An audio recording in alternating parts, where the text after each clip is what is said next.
Assalamualaikum warahmatullahi wabarakatuh. Alhamdulillah wassalatu wassalamu ala Rasulillah wa ala alihi wa sahbihi wa man wala. Alhamdulillah, bersyukur kita kepada Allah Subhanahu wa taala atas segala nikmat, atas segala kurniaan, rezeki yang dilimpahkan pada kita. Kita dapat bersama-sama untuk mendengarkan kuliah ataupun pengajian ulum hadis pada kali ini. InsyaAllah kita akan sambung pengajian kita daripada video yang lepas. Di mana video yang lepas saya dapati bahawasanya ada bahagian yang terpotong, iaitu bahagian yang akhir itu, di mana kita bincangkan tentang syarat-syarat hadis itu menjadi sebuah hadis yang sahih atau syarat hadis sahih, dan dia ada 5, tetapi video yang lepas tu dia sampai syarat yang keempat saja, iaitu hadis tentang kejanggalan, ataupun hadis itu mestilah selamat daripada kejanggalan dalam matanya ataupun dalam riwayatnya. Kemudian dia berhenti di situ saja. Bahagian kelima dia terpotong, mungkin tak cukup memori dan sebagainya lah. Dan insyaAllah kita akan sambung ataupun saya akan sentuh bahagian itu di sini. Tapi saya nak ambil kesempatan ini untuk kita ulang kaji balik apa yang kita sudah lalui pada video yang lepas dengan secara ringkas saja. Pertama sekali kita sudah tiba pada bahagian bahagian F, iaitu pengkelasan hadis ataupun pengkategorian hadis, di mana ilmu hadis ini ia terbahagi kepada pelbagai ilmu-ilmu yang lebih apa orang kata tu, lebih terfokus. Ada ilmu hadis itu membincangkan tentang pemahaman hadis ataupun hukum hadis, ataupun ada juga yang berkaitan dengan perawi hadis yang dikenal sebagai ilmu rijal. Ada juga yang bincangkan ulum hadis. Di antara ilmu hadis membincangkan tentang orang kata tu pengkritikan ataupun pujian terhadap perawi, iaitu dikenal sebagai ilmu jarh wa ta'dil. Ada yang berkaitan dengan ilmu mukhtalafil hadis, percanggahan, kalau ada percanggahan dalam hadis itu sendiri. Dan juga ada ilmu-ilmu yang lain seperti ilmu ilal dan sebagainya. Dan juga yang di antara yang kita akan bincangkan pada beberapa video ini adalah ilmu berkaitan istilah ataupun ilmu mustalahil hadis, atau istilah-istilah yang digunakan pakai dalam pengajian perbincangan hadis Nabi SAW. Jadi itu adalah yang kita fokus adalah ilmu istilah ataupun istilah penggunaan perkataan-perkataan ataupun terms-terms yang telah direka oleh para ulama dalam menentukan status-status hadis, perbincangan mengenai sanad, perbincangan mengenai matan dan sebagainya. Maka kalau kita ingat balik apa yang kita kaji atau kita belajar pada video yang lepas, kita dapati bahawasanya di mana para ulama dalam berkaitan dengan istilah hadis, mereka bahagikan kepada pelbagai kategori lah. Setiap kategori itu ia dilihat daripada satu sudut yang berbeza. Ada sudut yang melihat daripada segi sifat seorang perawi, di mana kerana sifat seorang perawi ini ia boleh menentukan sama ada hadis itu boleh dipakai ataupun tidak. Ada sudut yang melihat daripada segi berapa banyak perawi yang meriwayatkan hadis tersebut, di mana ia juga boleh memberikan kesan terhadap sama ada satu berita itu ataupun satu hadis itu ia boleh dipakai ataupun tidak. Dan juga ada satu sudut yang di mana ia melihat daripada segi siapa yang berkata, ataupun siapa yang mengutarakan ataupun menyebut hadis tersebut. Jadi bahagian tu juga ia penting kerana ia boleh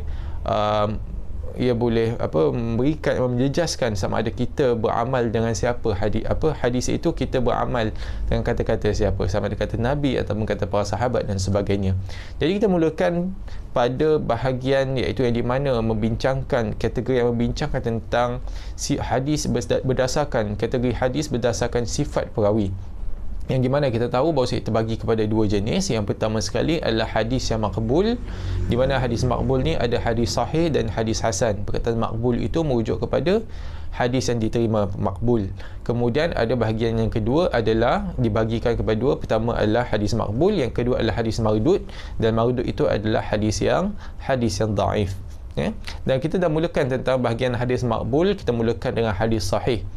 Dan hadis sahih ini seperti yang kita semua maklum bahawasanya ia adalah hadis yang merupakan dari segi penerimaannya, dari segi amalannya, beramal dengannya, kekuatan hujahnya dan otoritinya itu merupakan yang paling tinggi sekali, dan kita wajib beramal dengannya, dan kita wajib menerimanya, dan kita berhujah dengannya. Dan di mana kalau kita hujahnya, ia merupakan hujah yang kuat lah, ia merupakan kedudukannya tinggi. Hadis sahih ini. Dan kita bincangkan tentang syarat-syarat hadis sahih, di mana apakah kriteria ataupun ciri-ciri sebuah hadis itu ia dikira sebagai hadis yang diterima ataupun hadis yang kedudukan yang tinggi. Iaitu ada 5 syarat yang ditetapkan oleh para ulama. Yang pertama sekali, hendaklah sanadnya itu ataupun rangkaian perawinya itu tidak terputus, iaitu daripada awal sanad sampai akhir sanad, iaitu daripada yang pertama mengucapkannya daripada Nabi SAW sampai kepada imam yang membukukannya. Dalam sanad tu daripada awal sampai akhir itu hendaklah tidak ada terputus, hendaklah dia bersambung. Maksud terputus dan bersambung ini ialah di mana seorang itu dia meriwayatkan secara langsung kepada orang yang seterusnya, dan orang seterusnya meriwayatkan secara langsung kepada orang seterusnya, dan sampai akhir. Jadi tidak boleh ada terputus. Terputus ni macam mana? Mungkin ada banyak cara sebuah hadis itu menjadi terputus. Kemungkinan seperti orang yang antara seorang dan seorang itu yang di mana meriwayatkan tapi berbeza zaman mereka. Mereka tidak hidup sezaman. Kalau tak hidup sezaman, maksudnya seorang itu dia meninggal dunia pada tahun 100. Yang orang selepasnya itu dia dilahirkan pada tahun 101. Jadi mustahil untuk mereka bertemu. Kerana mereka tidak bersamaan, ataupun mereka tinggal kat tempat lain. Apabila dikaji tentang biodata mereka melalui ilmu rijal, didapati bahawasanya orang yang pertama itu dia tidak pernah keluar daripada tanah lahir dia. Kemudian orang kedua itu dia tak pernah datang ataupun tidak pernah bermusafir ke tanah ke tempat lahir ataupun ke negeri orang yang pertama itu. Jadi mustahil juga untuk berlakunya pertemuan ataupun periwayatan secara langsung. Ada banyak jugalah caranya, ataupun banyak situasi di mana hadis itu ia terputus. Jadi itu adalah syarat yang pertama, sebuah hadis itu hendaklah ia merupakan hadis yang bersambung sanadnya, yang di mana ia diriwayatkan daripada seorang ke seorang daripada awal sampai akhir sanadnya tanpa melalui periwayatan yang secara langsung. Itu adalah syarat yang pertama. Kemudian yang syarat yang kedua adalah hadis itu hendaklah ia merupakan perawi-perawi yang ada di dalam hadis itu hendaklah di kalangan mereka yang adil. Adil ni, perkataan adil ni dia berbeza dengan perkataan adil dalam bahasa Melayu lah. Adil kita maksudnya adalah kita orang yang meletakkan sesuatu di tempatnya sesuai, ataupun orang yang tidak berlaku zalim, dia berlaku adil lah. Tapi dalam ilmu hadis, perkataan adil tu membawa maksud bahawa seorang yang di mana dia orang kata tu Islamnya baik, agamanya baik, dia seorang yang dah baligh, dah berakal, dia bukan di kalangan mereka yang melakukan maksiat, bukan orang fasik lah, dan juga dia menjaga maruahnya. Jadi masyarakat apabila kenal orang dia tu ataupun dengan namanya, maka masyarakat akan mengatakan bahawa dia ni orang yang ada maruahnya, dia berjaga agamanya, jaga akhlaknya, dia tidak melakukan apa-apa benda yang boleh menjejaskan namanya ataupun nama Islam. Dia tidak mengamalkan sesuatu yang bertentangan dengan sunnah Nabi sallallahu alaihi wasallam, tidak bertentangan dengan agama. Jadi itu adalah keadilan perawi. Jadi jadi sebuah hadis itu menjadi hadis yang sahih selain daripada syarat yang pertama tadi, iaitu sanad tidak boleh terputus atau sanad hendaklah bersambung semua daripada awal sampai habis. Yang kedua adalah keadilan perawi, iaitu semua perawi, maksud semua perawi itu daripada awal sampai habis sekali itu, semua perawi adalah di kalangan mereka yang adil. Maksudnya secara umum adalah agama yang baik, orang yang bertakwa, orang yang beriman, yang melaksanakan ibadah, tidak diketahui kalau tidak tahulah tentang keburukan dia ataupun kekurangan dia dan sebagainya. Itu adalah keadilan perawi, merupakan syarat yang kedua. Manakala syarat yang ketiga adalah dhabit, iaitu semua perawi daripada awal sampai akhir itu dalam sanadnya itu hendaklah di kalangan mereka yang dhabit. Dan perkataan dhabit di sini yang bermaksud kepada di mana dia ni menjaga hadisnya dengan baik.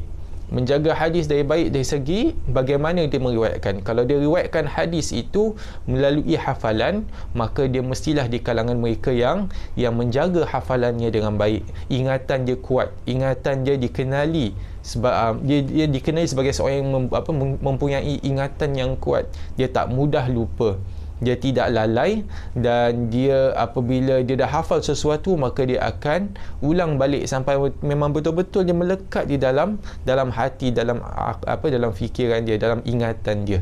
Dia tak mudah untuk lupa, dan juga dia dia tak sampai nyanyuk lah, ataupun tidak ada penyakit lupa. Dan pada masa yang sama, orang dhabit itu juga dia hendaklah di kalangan mestilah kalau dia meriwayatkan hadis itu bukan daripada ingatan tetapi melalui tulisan, maka tulisan dia hendaklah tulisan yang jelas, tulisan yang cantik, yang baik. Apabila dia tulis, dia boleh baca balik. Ada orang tulis kan, dia tulis cakap ayam, tapi bila dia baca balik susah pasal dia tulis kelam kabut. Jadi orang yang meriwayatkan hadis ini, kalau orang dhabit ini dalam periwayatan hadis, dari segi hafalan ataupun ingatan ataupun dari segi tulisan, hendaklah menjaga apa yang mereka meriwayatkan dengan baik. Jadi orang yang tulis tu, kalau dia tulis hadis, maka dia kena jaga dengan baik tulisan dia. Kemudian dia tulis pastikan dia kena jaga tulisan dia dengan baik. Bila dah tulis tu, bukan dia tinggalkan rata-rata tempat. Dia bukan tinggalkan dekat sana, dekat mana-mana saja, di mana catatan dia itu orang lain boleh ambil, orang lain boleh ubah ataupun boleh tambah ataupun boleh kurangkan. Jadi seorang yang dhabit itu hendak di kalangan mereka yang menjaga riwayat dia. Ada juga orang di kalangan perawi yang di mana dia apabila dia catat, dia tulis dalam kitab dia hadis itu, kemudian dia letak tempat merata. Dia tinggalkan, dia lalai ataupun dia leka dia cuai dalam penjagaan hadis dia. Maka ini tidak dhabit. Perawi ini tidak dhabit. Jadi hendaklah perawi bukan satu atau dua perawi, tetapi semua perawi di dalam sanad tersebut hendaklah di kalangan mereka yang dhabit. Kemudian penjagaan yang baik, itulah dhabit lah. Jadi satu perkara yang saya nak sebut, bahawasanya para ulama mereka memberikan keringanan sedikit. Pasal kalau kita perhatikan syarat-syarat yang lain kan, kalau dia kurang sedikit saja di antara 5 syarat ni, ada 4 syarat. 4 syarat yang di mana kalau mereka kurang sedikit, maka hadis mereka tidak diterima sebagai sahih, bahkan dia terus ditolak jadi hadis yang dhaif. Tetapi syarat yang ketiga ini, syarat dhabit ini, kalau dia kurang sedikit, maka hadis itu menjadi hadis yang hasan. Jadi beza antara hadis yang sahih dan hadis hasan cuma satu perbezaan je, iaitu bahagian dhabit. Kalau hasan, dia kurang sedikit penjagaan dia, tetapi kalau sahih, penjagaan dia baik. Syarat yang pertama, kedua, keempat dan kelima sama untuk hadis sahih dan hadis hasan, tidak boleh kurang pun. Baiklah, yang syarat yang keempat adalah berkaitan dengan kejanggalan, iaitu tidak boleh ada kejanggalan dalam pengriwayatan atau dalam riwayat. Janggal ni macam mana? Dalam bahasa Arabnya tiada syaz. Perkataan syaz tu merujuk kepada di mana tidak boleh hadis tersebut yang menyalahi ataupun satu riwayat itu tidak boleh menyalahi ataupun berbeza dengan riwayat lain yang di mana ia diriwayatkan oleh perawi yang lebih siqah daripada dia. Iaitu kalau saya ulang balik maksudnya adalah perawi hadis ini yang tidak janggal, tidak boleh ada kejanggalan ini, iaitu perawi hadis yang di mana dia tidak boleh menyalahi, dia berbeza menyalahi riwayat perawi-perawi yang lebih siqah. Perkataan siqah di sini memasuk kepada yang terpercaya ataupun dipercayai. Di antara syarat untuk sebuah hadis itu menjadi hadis yang diterima juga adalah perawi hendaklah thiqah. Thiqah ni di antara syarat dalam bab keadilan, dalam bab adil lah. Orang yang adil ini, yang tadi kita bincangkan, syarat yang kedua ni, adil ni adalah di antaranya thiqah, orang yang dipercayai. Jadi tak boleh satu riwayat dibawa oleh seorang itu yang menyalahi dengan riwayat yang dibawa oleh orang lain atau perawi lain yang lebih thiqah daripada dia ataupun lebih kuat, lebih terkenal, lebih masyhur daripada dia. Jadi macam mana contoh dia? Contoh dia seperti kalaulah seorang guru itu, saya berikan contoh ni pada video lepas, di mana seorang itu dia dalam satu majlis dia menyampaikan hadis kepada anak murid dia. Jadi dia ada 10 anak murid, di mana dia sampaikan satu hadis sekali, hadis yang sama, dan ia dihafal dan diterima oleh semua 10 anak murid dia. Kemudian selepas satu masa itu, apabila anak murid dia semua, mereka berkumpul nak bandingkan hadis yang sama mereka riwayatkan daripada syekh ataupun daripada guru mereka, maka didapati daripada 10 itu 9 semua riwayatkan hadis yang sama. 9 itu semua riwayatkan hadis yang sama, dan 9 ni antara 10 ni mereka dipercayai, tapi ada satu ni dia berbeza dengan riwayat yang lain. Jadi yang satu tu ia dikira sebagai dia syaz, ataupun hadis yang dibawa itu, hadis yang diriwayatkan itu hadis yang syaz. Yang 9 tu sama, satu je berbeza. Jadi yang 9 itu semua mereka sama, yang satu berbeza, maka dia itu telah menyalahi riwayat yang lain. Itu adalah syaz. Maka syarat yang kelima, syarat kelima ni yang terpotong daripada video yang lepas. Maka syarat kelima adalah tiada kecacatan dalam pengriwayatan, sama ada dari segi sanadnya ataupun dari segi matan.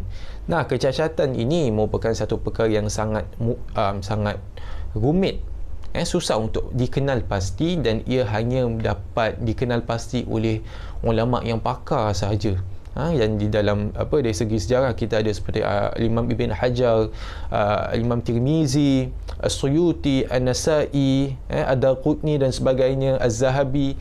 Ini semua para ulama yang pakar dalam ilmu ilal, dan ilmu ilal ini ataupun bab berkaitan dengan illah, kecacatan ini merupakan di antara bab yang paling susah sekali, yang paling mendalam sekali, dan ia perlu lebih daripada kepakaran dalam ilmu hadis. Ia perlu kepada sifat taqwa, sifat kewarakan, sifat sabar dan sebagainya dalam kita kalau nak mendalami ilmu ini. Jadi balik kepada apa yang kita bincangkan, kecacatan itu ia boleh ada dari segi bentuk dalam sanad, ataupun dari segi rangkaian sanad hadis itu, ataupun dari segi matan ataupun inti hadisnya. Jadi ada banyak cara di mana kecacatan ini boleh berlaku, tapi yang penting sekali lah, kecacatan ini boleh merosakkan hadis. Maksud merosakkan iaitu ia boleh menjadikan hadis itu jadi lemah, hadis yang lemah. Kalau ada kecacatan, maka hadis itu boleh menjadi lemah. Dan pada masa yang sama, kecacatan itu ada yang zahir, ada yang tersembunyi. Yang zahir itu mudah. Kalau dia zahir, ia mudah dikenal pasti, mudah untuk dijumpai, maka kita boleh pastikan bahawa ia bukan, kita boleh buat konklusi lah, okey, hadis ini ia bukan hadis yang sahih, kecuali kalau ada jawapan, atau kita boleh tentukan bahawasanya kecacatan itu ia tidak ada pada riwayat lain. Itu cerita lain lah. Tapi kalau dia, yang masalahnya adalah kecacatan pada dalam sanad ataupun matan yang tersembunyi. Dia ada sebab kenapa dia tersembunyi. Kerana itu masalah dia lah. Jadi sebab itu bukan semua orang dia boleh mereka boleh kenal pasti kecacatan dalam hadis, sama ada dalam segi sanad ataupun matan. Hanya para ulama yang pakar, yang mahir dalam ilmu ini saja yang mereka boleh kenal pasti. Maka itu adalah syarat, 5 syarat untuk sebuah hadis itu menjadi hadis yang sahih. Seperti saya katakan tadi, kalau di antara 5 syarat ini ada yang kurang, maka hadis itu tidak boleh menjadi sahih, walaupun satu. Jadi sebuah hadis sahih 5 nak kena, checklistnya nak kena tick. Jadi syarat pertama, kalau hadis itu dia terputus, hadis tersebut jadi dhaif. Walaupun terputus, satu terputus je, tak ada banyak terputus. Di antara perawi yang banyak tu dalam hadis, sanad hadis tersebut, kalau ada terputus sekali, maka hadis tersebut terus jadi hadis yang dhaif. Syarat yang kedua, keadilan. Kalau di antara perawi itu kurang sedikit keadilan dia, kurang sedikit keadilan dia, terus dia dikira sebagai orang tidak dipercayai ataupun kurang dipercayai, maka hadis tersebut menjadi dhaif. Boleh jadi dia tak jadi hasan pun. Tapi syarat ketiga, kedhabitan ataupun penjagaan hadis yang baik. Cara penjagaan dia, kalau dia kurang sedikit, maka hadis itu boleh menjadi hasan. Tetapi kalau ada kurang banyak, maka hadis tersebut menjadi dhaif. Nah, jadi macam mana sebuah hadis itu menjadi hadis yang hasan? Iaitu, ini sebenarnya topik hasan lah, kita belum masuk topik hasan, tapi saya nak sentuh saja. Sebuah hadis itu menjadi hasan kalau dari syarat yang ketiga iaitu berkaitan dengan penjagaan hadis tu dia kurang sedikit. Maksudnya kalau dari segi ingatan dia mungkin lupa-lupa, tapi bukan selalu, kadang-kadang dia lupa ataupun ingatan dia itu tak semantap dengan para hufaz ataupun para hafiz lain hadis. Dia macam kurang sedikit, maka hadis tersebut para ulama mereka kasih can, mereka kata bahawasanya hadis dia boleh jadi hadis hasan. Tapi kalau banyak sangat kali lupa, mudah lupa, hafal satu hadis, apabila dibacakan balik hadis tu hadis yang lain pula jadinya. Maka dia tak jaga hadis dia betul, ataupun hafalan dia tak bagus, ataupun tulisan dia itu memang tidak dijaga dengan baik, maka hadis tersebut boleh jadi dhaif. Tapi kalau kurang sedikit, maka hadis itu menjadi hasan. Syarat keempat, itu syarat ketiga lah. Syarat keempat dan kelima, syarat keempat dan kelima pula, kalau syarat keempat hadis itu dia janggal, maka hadis itu boleh menjadi hadis dhaif. Dan syarat kelima, kalau hadis itu ada kecacatan dan kita nampak kecacatannya, ataupun kalau dia tersembunyi, kita kaji, kita dapat keluarkan atau kita dapat kenal pasti kecacatan tersebut, maka hadis tersebut boleh menjadi dhaif. Jadi antara sahih dan hasan itu cuma ada perbezaan berkaitan kedhabitan. Tapi kalau ada perbezaan sama ada kecil ataupun besar dari segi syarat yang nombor 1, 2, 4 dan 5, maka hadis tersebut ia menjadi tidak boleh diterima sebagai hadis yang sahih, jadi hadis yang dhaif. Nah, di sini para ulama mereka mengatakan tentang hukum beramal dengan hadis yang sahih, di mana mereka mengatakan hukumnya adalah wajib. Sepakat mereka menerima hadis yang sahih, yang tidak ada masalah-masalah dari segi syarat dia. Jadi itu adalah sepakat di kalangan para ulama dalam berkaitan dengan hadis sahih. Dan kita tahulah kitab hadis sahih ni apa? Seperti yang kita maklum, kitab yang masyhur berkaitan hadis sahih adalah kitab Al-Imam Al-Bukhari dan juga kitab Imam Muslim.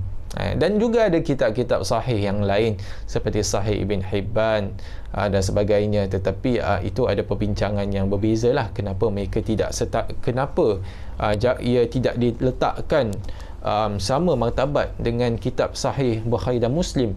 Maknanya kerana para ulama-ulama ni mereka dalam menetapkan hadis itu sahih di dalam kitab mereka ada syarat yang berbeza.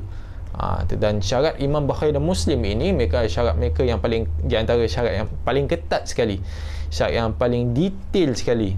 Maka mereka memang betul-betul nak memelihara hadis Nabi SAW dalam menapis hadis-hadis yang sahih dan martabat yang paling tinggi dalam penerimaan dan periwayatan. Itu adalah hadis sahih para jemaah sekalian. Baiklah, kita akan masuk dalam bab bahagian hadis hasan. Nah, hadis hasan takrif dia seakan-akan sama dengan hadis sahih. Tetapi dia beza dia bahagian seperti saya katakan tadi pada syarat yang ketiga, iaitu dalam menjadikan hadis sahih, syarat yang ketiga adalah kedhabitan. Dia ada kurang sedikit kedhabitan dia. Kita bacakan bahawasanya maksudnya adalah hadis yang mempunyai silsilah sanad yang bersambung. Syarat pertama, diwakili oleh perawi-perawi yang adil. Itu syarat yang kedua, sama dengan syarat hadis sahih, tetapi kurang sedikit kedhabitan dia. Kedhabitan penjagaan hadisnya dia ada kurang sedikit daripada kedhabitan perawi hadis sahih. Namun dia juga tidak janggal dan tidak ada kecacatan. Jadi dia sama, seakan-akan sama, cuma beza dengan hadis sahih itu adalah syarat ketiga dia kurang sedikit. Syarat yang hadis sahih adalah kedhabitan yang baik, yang sempurna. Jadi itu adalah hadis hasan. Jadi saya tak perlu untuk orang kata tu terangkan banyak tentang hadis hasan. Cuma ada beberapa perkara yang saya nak sentuh di sini tentang kedudukannya, di mana para ulama mereka mengatakan bahawasanya beramai di kalangan para ulama mereka mengatakan hadis hasan ini, ia hukum beramal dengannya itu sama seperti hadis sahih. Sebab itu mereka diletakkan hadis hasan dan hadis sahih di bawah kategori makbul ataupun diterima. Kemudian ada lagi satu kategori mardud, itu hadis dhaif. Makbul itu, hadis makbul itu hadis yang diterima, iaitu hadis sahih dan hasan. Maka hadis hasan itu ia diterima, wajib beramal dengannya. Kita wajib beramal dengannya dan boleh digunakan sebagai hujah. Tetapi kalau kita nak bandingkan kedudukannya dengan hadis sahih, sudah tentulah hadis sahih itu lebih kuat, ia lebih tinggi dari segi pengriwayatannya. Keyakinan kita beramal dengan hadis sahih itu 100%. Kalau beramal dengan hadis hasan mungkin kurang sedikit percentage dia daripada hadis sahih. Tetapi kalau beramal dengannya, dalam hukum beramalnya, maka kita wajib beramal dengannya. Cuma kalau dari segi kedudukannya, dia sudah tentulah tidak sama seperti hadis sahih. Itu daripada aspek kekuatan orang kata tu hujah. Kalau aku nak bandingkan kekuatan hujah sahih dan hasan, dah tentu sahih lebih kuat daripada hasan. Tapi dari segi wajib beramal, kalau ada hadis hasan di mana ia mengandungi sunnah, kalau ia mengandungi perintah daripada Nabi SAW, maka kita wajib beramal dengannya. Nah, sebelum saya nak masuk bahagian hadis dhaif lah, hadis dhaif mungkin kita perlukan video yang baru ataupun pada minggu yang hadapan, insya-Allah kesempatan akan datang. Saya nak sentuh tentang satu perkara, satu istilah yang digunakan oleh para ulama berkaitan dengan hadis sahih dan hasan. Ia adalah perkataan li ghairihi dan li dhatihi. Nah, apa maksud li ghairihi dan li dhatihi ni? Kalau kita belajar, kita buka kitab mustalah hadis, kitab ilmu mustalah hadis, kita dapati ada perbincangan tentang perkataan li dhatihi dan li ghairihi, iaitu hadis itu, setiap hadis sahih dan hasan masing-masing ia terbahagi kepada dua. Hadis sahih li dhatihi dan li ghairihi, dan juga hadis hasan li dhatihi dan li ghairihi. Nah, apa yang maksud li dhatihi ni? Li dhatihi, kalau kita nampak perkataan ini, ia memasuk kepada hadis yang di mana ia sahih ataupun dia hasan dengan sendirinya. Manakala li ghairihi, ia sahih ataupun hasan disebabkan benda lain. Iaitu kalau kita tengok balik, kita ulang balik, hadis sahih ataupun hasan li dhatihi, maksudnya daripada awal lagi kita nampak hadis itu, kita tentukan dia sahih ataupun dia hasan. Dia memang asalnya dia adalah hadis yang sahih ataupun hasan, dah ditentukan statusnya, hukumnya oleh para ulama. Manakala hadis yang dia sahih dan ataupun hasan li ghairihi, ia sebenarnya asalnya maksudnya li ghairihi, dia jadi sahih ataupun hasan oleh sebab yang lain. Makanya asalnya dia bukan hadis sahih ataupun bukan hadis hasan. Kalau dia cakap hadis sahih li ghairihi, sahih dengan sebab yang lain, maknanya dia asalnya dia hadis hasan, dia bukan hadis sahih. Tetapi dia jadi sahih, asalnya dia hadis hasan, tetapi hasan li dhatihi lah, tapi dia menjadi sahih li ghairihi. Kenapa? Ia dinaikkan martabat ataupun darjatnya atas sebab-sebab yang tertentu. Nanti insya-Allah saya akan kongsikan. Jadi kalau hasan li ghairihi, hasan dengan sebab yang lain, asalnya apa? Asalnya dia adalah hadis yang dhaif, tetapi ia dinaikkan martabat dia jadi hadis hasan, tetapi tak boleh hasan li dhatihi lah, pasal dia memang bukan asalnya hasan, dia asalnya dhaif, tapi dia jadi hadis hasan, itu hasan li ghairihi. Jadi hasan sebab disebabkan sebab yang lain, jadi dia sebab ni dhaif. Apakah syarat-syarat dia? Ataupun apakah sebab-sebab sebuah hadis itu ia boleh, orang kata tu, dinaikkan martabatnya? Okey, dua syarat. Pertama sekali, kalau sebuah hadis itu dia nak dinaikkan martabat dia daripada dhaif jadi hasan, ataupun hasan jadi sahih, tapi dengan syarat semua li ghairihi lah, dia bukan dengan asalnya. Ia pertama sekali ulama menetapkan dua syarat untuk menaikkan atau melayakkan sebuah hadis itu daripada bawah jadi atas. Sahih, yang asal sahih memang tak boleh naik atas lagi dah memang dia sahih. Pertama sekali syarat adalah ia mesti diriwayatkan oleh para perawi yang terkenal dengan kebenaran, iaitu bahagian adil mereka ini mesti tip top. Jadi kalau hadis dhaif itu dia dhaif, dia tak boleh sebab bahagian syarat pertama. Dia tak boleh dhaif dia disebabkan oleh perawi dia kurang adil, tak boleh. Dia dhaif sebab yang lain, mungkin nombor 2, nombor 3, ataupun para ulama juga mengatakan boleh jadi dia pada masa yang sama dia tak boleh dhaif disebabkan oleh syarat yang ketiga lah. Syarat yang ketiga ataupun syarat yang kedua dan ketiga, dia mesti di kalangan mereka, tetap mereka kalangan adil perawinya dan ataupun dhabit dari segi penjagaan hadis mereka.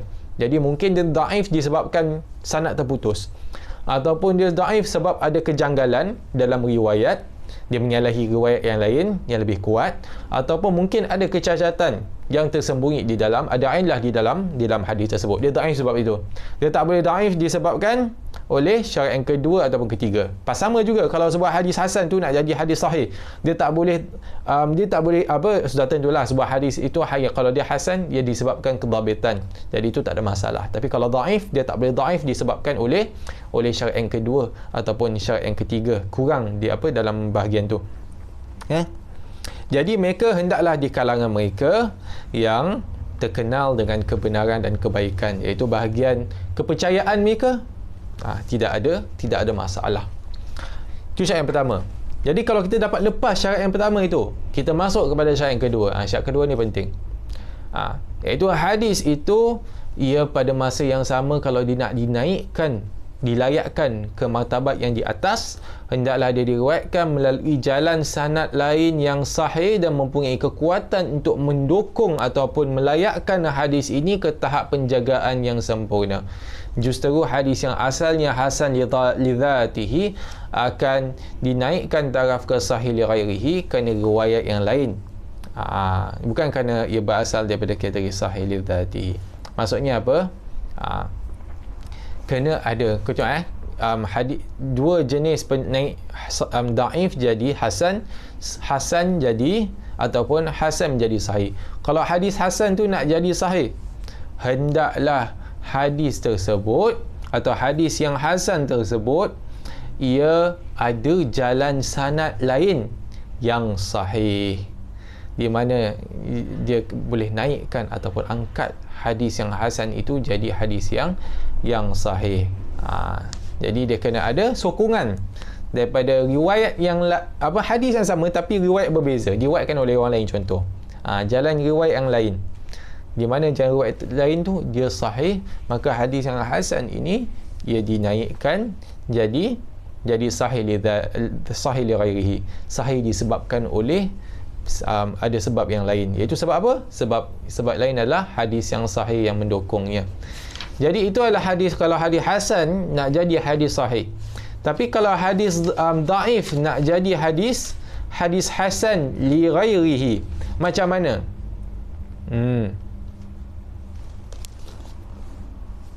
Kita lihat pengertiannya. Hadis hasan li ghairihi, hadis yang tidak diketahui dengan jelas keadaan perawinya daripada sudut sifat dan kelayakan perawi, sama ada perawi itu kuat atau lemah. Walau bagaimanapun, perawi hadis hasan li ghairihi bukanlah seorang yang pelupa, juga tidak banyak melakukan kesalahan dalam periwayatan, juga tidak ada kecacatan, tidak dituduh melakukan pemalsuan atau pembohongan pada hadis, serta bukan di kalangan mereka yang fasik. Jadi hadis hasan li ghairihi ni syaratnya pun banyak juga, pasal dia asalnya hadis dhaif. Tetapi bagaimana hadis dhaif itu boleh dinaikkan menjadi hadis yang makbul, iaitu hadis hasan? Ulama menetapkan, pertama sekali, kalau nak jadi hadis hasan, dia tak bolehlah perawinya ataupun para perawi di dalam sanad itu di kalangan mereka yang dari segi kedhabitan mereka itu hendaklah dhabit yang ringan saja. Kekurangan mereka itu tak adalah kurang banyak, tak boleh kurang, dia mesti orang kata tu di kalangan yang di kalangan mereka yang bukanlah di kalangan pelupa yang teruk sangat, selalu sangat lupa, selalu sangat cuai dan sebagainya. Mereka tak ada dikenali di kalangan mereka yang terkenal dalam kesalahan dalam periwayatan, tak ada kecacatan, tak ada dituduh melakukan pemalsuan atau pembohongan pada hadis. Jadi masalah dia dhaif disebabkan oleh mungkin kejanggalan dalam hadis, kejanggalan dalam hadis, ataupun dari segi kecacatan mungkin, atau dalam hadis itu ilahnya, ataupun dari segi sanad yang terputus. Jadi lebih kepada perawi itu, credibility perawi. Dia dhaif disebabkan oleh credibility perawi, tapi tak boleh terlalu berat sangat. Kerana dhaif tu nanti kita akan belajar, dhaif pun ada dhaif yang ringan, ada dhaif yang berat. Jadi yang dhaif yang boleh naik kepada hadis hasan cuma dhaif yang ringan saja. Ni kita ingat, dhaif yang ringan saja. Yang beratnya hadis dhaif kita tidak boleh naikkan, tak boleh selamatkan dia. Kita kena kedhaifannya ataupun masalahnya terlalu berat. Jadi apa? Hadis hasan li ghairihi ni hasan disebabkan sebab yang lain itu ia disokong oleh riwayat lain yang mu'tabar. Riwayat dia macam tadi, hasan itu dinaikkan sahih disebabkan disokong ataupun dilayakkan oleh riwayat lain yang lebih sahih ataupun lebih mu'tabar. Jadi hadis hasan itu dia dia daripada dhaif jadi hadis hasan, dia disokong oleh riwayat lain yang lebih mu'tabar, lebih diterima, yang dia lebih dikenal, dan sama dari sudut lafaz serta maknanya ataupun melalui kaedah riwayat mutabi' ataupun syahid. Itu perbincangan yang berbezalah, tapi yang penting kita tahu bahawasanya hadis daripada dhaif itu menjadi hasan atas sebab-sebab yang seakan-akan sama macam mana hasan nak naik jadi sahih, cuma dia lebih ketat sedikit. Okey, saya nak tentu sini, saya nak ulang balik. Asal hadis hasan li ghairihi ni dia adalah dhaif, tetapi diangkat taraf kepada hasan li ghairihi kerana disokong oleh hadis lain atau riwayat lain yang sama pada lafaz dan makna dia.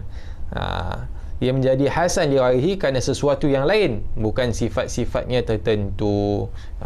Dan juga pada masa ia sama disokong oleh jalan riwayat lain yang lebih kuat dengan matan dan maksud yang sama. Jadi dia nak disokong tu, hendaklah yang menyokongnya tu hadis lain yang lebih sahih daripadanya. Jadi tak boleh sama taraf dhaif. Kalau taraf dhaif, hadis tu macam mana hadis dhaif boleh nak naikkan tolong hadis dhaif lain? Dia kena hadis yang hasan ataupun hadis yang lebih baik atau hadis sahih yang mendukungnya naikkan dia jadi hadis hasan. Jadi boleh tak hadis dhaif itu dia terus naik sahih? Tidak boleh. Dia cuma boleh naik satu taraf saja. Kita lihat keadaan yang membolehkan sebuah hadis asalnya dhaif dinaikkan hadis hasan li ghairihi. Apakah situasinya? Pertama sekali, dia dhaif kerana perawinya tidak diketahui keadaan, tidak banyak lupa atau kesilapan. Mungkin ada jahalah ataupun tidak diketahui keadaan dia. Sebab dia dhaif itu, ini kita tengok syarat. Jenis dhaif jenis apa yang kita boleh naikkan dia? Dhaif disebabkan oleh ada jahalah, tak tahu perawi ni siapa. Dalam sanad tu kita jumpa satu nama lain semua okey, kita kenal, kita pakai ilmu rijal, kita boleh kenal pasti mereka, siapa, dilahirkan di mana, siapa ahli keluarga dia, siapa anak murid dan guru dia. Tapi ada satu perawi nama tu kita kaji, kita tak jumpa nama dia dalam kita ilmu rijal, tak dikenali lah maksudnya. Ataupun kita jumpa ulama cakap bahawasanya lelaki ni tidak seperti At-Tirmizi kata bahawasanya lelaki ni dia majhul, tak dikenali. Ibn Hibban kata dia majhul ataupun la yu'afu haluhu, tak dikenali, tak diketahui keadaan dia, siapa dia kita tak tahu, dia nama Arab saja. Jadi itu nama yang tidak dikenali tu, maka ia pun satu masalah juga, maka hadis itu menjadi dhaif. Tapi dhaif gitu ia boleh diselamatkan.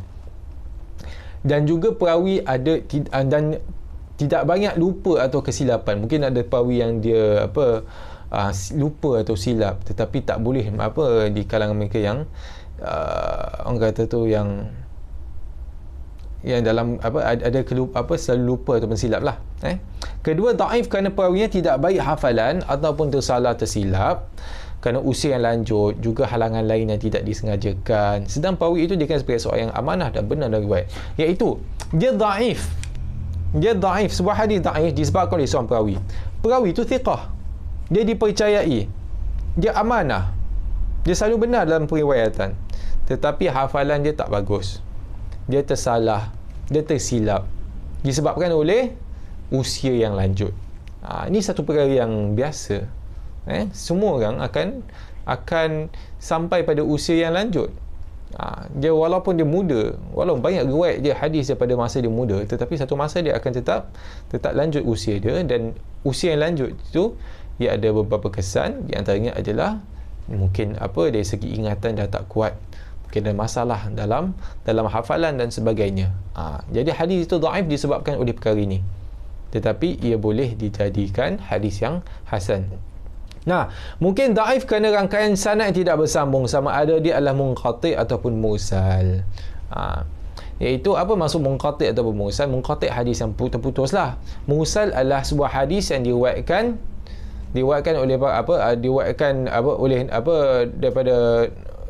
daripada Nabi SAW, tapi daripada para tabi'in ataupun terlepas sahabat. Macam gitu. Dia tak diriwayatkan oleh sahabat, iaitu tabi'in beriwayatkan daripada Nabi SAW. Mana boleh? Berbeza. Tabi'in mereka tak bertemu dengan Nabi SAW. Itu dua hadis yang mursal juga. Yang munqati' dan mursal. Iaitu dhaif kerana rangkaian sanad yang tidak bersambung. Dan keempat, dia boleh jadi dhaif kerana ada kalangan perawinya yang mudallis, yang meriwayatkan hadis dengan an, sedangkan perawi tersebut tidak dituduh sebagai pendusta. Nah, perkataan an dalam dalam periwayatan, an ni maksudkan daripada, iaitu ia sebuah istilah yang digunakan ataupun perkataan digunakan dalam periwayatan. Biasa an Abi Hurairah contohnya. Tapi kalau daripada perkataan an itu, an-anah itu, ia membawa kepada ihtimal ataupun kemungkinan. Kerana kemungkinan diriwayatkan betul-betul dia dengar macam mana ni, ada kemungkinan dia orang kata tu riwayatkan secara lafaz ke ataupun secara hafalan secara langsung, ataupun dari segi bahasa Arab perkataan an ni ia ada kemungkinan dia tak riwayatkan secara langsung. Jadi apakah perkataan yang mau masuk kepada dia riwayatkan secara langsung? Adalah perkataan akhbarana, dia khabarkan kepada kami, atau perkataan haddatsana, dikatakan kepada kami, anba'ana, diberitakan kepada kami. Ini semua perkataan yang kalau kita dengar, nampaknya bahawasanya aku masuk dalam sanad tu dia kata anba'ana Muhammad bin Ali, ataupun haddatsana Muhammad bin Ali, diberitahu kepada aku daripada Muhammad bin Ali, atau Muhammad bin Ali memberitahu kepada aku. Beza dengan an, iaitu an daripada Muhammad bin Ali. Daripada tu dia ada kemungkinan dia macam mana dia riwayatkan. Jadi perkataan an-anah ni dia ada dia merupakan satu perkara yang boleh mencacatkan ataupun boleh melemahkan sebuah hadis. Kecuali kalau dapat dibuktikan, tapi kita banyak nampak an kan dalam periwayatan dalam sanad. Jadi macam mana tu? An kalau daripada kita nampak nama sahabat, kemudian sebelumnya ada an, itu tak ada masalah. Kerana kalau sahabat, para ulama mereka yakin, mereka sepakat atas keadilan mereka. Kalau an-anah ataupun an daripada sahabat, tak ada masalah. Tapi kalau pada perawi yang lain, maka kena kaji, kena cek. Macam nak cek? Bandingkan dengan riwayat yang lain. Contoh, mungkin ada riwayat lain dia tak pakai an, riwayat lain dia pakai haddatsana, tapi nama sama dengan riwayat yang pertama. Cuma riwayat pertama tu dia pakai an. Riwayat lain kita tengok, kaji sanad yang lain, ada dia pakai perkataan yang lebih meyakinkan, yang tak ada ihtimal ataupun kemungkinan tidak berlaku. Macam gitu. Tetapi yang syarat, sedangkan perawi tersebut tidak boleh dituduh sebagai pendusta. Dia kena di kalangan mereka yang thiqah, yang ma'ruf ataupun dikenali, yang kebenaran yang benar. Jadi justru keempat keadaan ini boleh diterima berdasarkan dua syarat: tiada syaz ataupun tiada kejanggalan, dan ada rentesan sanad lain boleh menyokong kedudukan dia, yang boleh mengangkat dia. Sebab tu hadis itu, satu hadis menjadi dhaif ringan, tetapi ia boleh menjadi hasan. Ini satu pembincangan yang sangat orang kata tu kompleks sedikit, pembincangan tentang penaikan hadis dhaif. Kenapa macam beza dengan hadis hasan jadi sahih? Kerana hadis hasan itu, kalau nak banding hadis hasan jadi sahih dengan dhaif jadi hasan, itu berbezalah. Kerana hadis hasan itu dia dihasankan disebabkan satu syarat je, iaitu kekurangan sikit daripada kedabitan para perawi, dan dia tu pun dah memang makbul. Jadi syarat untuk dia naik jadi hadis hasan, hadis sahih, itu tak dah ketat. Tapi dhaif ni dia dah memang ditolak, hadis yang mardud. Jadi bahaya kalau kita nak naikkan hadis dhaif itu, nak jadi dia memerlukan penelitian, dia memerlukan kepada kepakaran ataupun ilmu yang sangat tinggi. untuk menaikkan sebuah hadis menjadi daripada ditolak jadi diterima. Bab tu syarat dia, atau perbincangan tentang menaikkan hadis dhaif jadi hadis dhaif yang ringan jadi hadis yang hasan, ia merupakan perbincangan yang mendalam. Jadi kalau para jamaah mungkin ada kurang faham berkaitan ini, tidak mengapa, boleh baca, tetapi kita kena tahulah sedikit sebanyaklah. Ini mungkin bukan tempat kita untuk, bukan lepas ni kita baca ni terus kita nak buka kitab hadis dhaif, kita nak selamatkan sebanyak-banyak mungkin hadis dhaif, nak jadikan dia hasan. Tidak, bukan begitu. Kita bukan ahli dia lah. Kita bukan ahli dia, kita bukan pakarnya, tetapi kita belajar ini semua untuk pengetahuan kita. Jadi kita tahu. Jadi kalau kita belajar, kita datang kelas, kita datang kuliah, kita dengar perkara ini, ustaz ceritakan, ustaz syarahkan dan sebagainya, maka kita tak adalah terpinga-pinga ataupun kita lost. Kita faham juga sedikit sebanyak dan boleh memberikan manfaat kita. Dan insya-Allah itu saja sedikit banyak apa yang kita akan sentuh pada hari ini.